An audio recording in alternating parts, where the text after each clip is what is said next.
ఓ పెద్ద నది ఒడ్డున పండ్లతో నిండిన చెట్టుండేది. ఆ చెట్టుపై ఒక తెలివైన కోతి నివసించేది.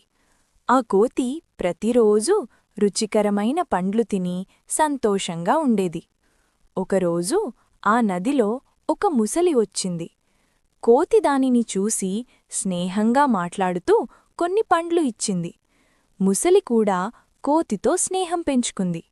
ఇలా రోజూ కోతి పండ్లు ఇచ్చేది, ముసలి వాటిని తీసుకెళ్లేది. ఒకరోజు ముసలి ఇంటికి వెళ్ళి తన భార్యకి ఆ పండ్లు ఇచ్చింది. ఆ పండ్లు తిన్న ముసలి భార్యకు ఒక ఆశ కలిగింది. ఇంత రుచికరమైన పండ్లు తినే కోతి గుండె, హృదయం ఎంత రుచిగా ఉంటుందో, నాకది కావాలి అని చెప్పింది. ముసలి మొదట నిరాకరించింది, కాని భార్య ఒత్తిడివల్ల చివరకు కోతిని మోసం చెయ్యాలని నిర్ణయించింది.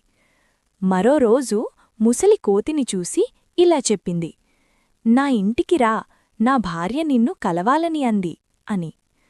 కోతి మొదట సందేహించింది, కాని ముసలిపై నమ్మకంతో దానిమీద కూర్చుని నదిని దాటడానికి ఒప్పుకుంది.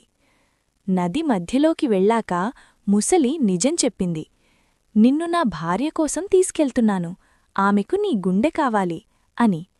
అది విన్న కోతి భయపడలేదు, తన తెలివిని ఉపయోగించింది. "అయ్యో, నువ్వు ముందే చెప్పి ఉంటే బాగుండేది.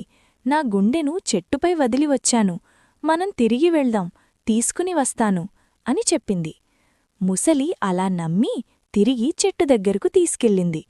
కోతి వెంటనే చెట్టెక్కి నవ్వుతూ చెప్పింది, "ఏమిటి, గుండెని బయటపెట్టుకుంటామా?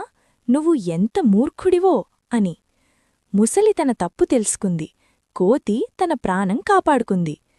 నీతి: తెలివి ఉన్నవాడు ప్రమాదాల నుండి బయటపడగలడు. అంధంగా నమ్మకూడదు.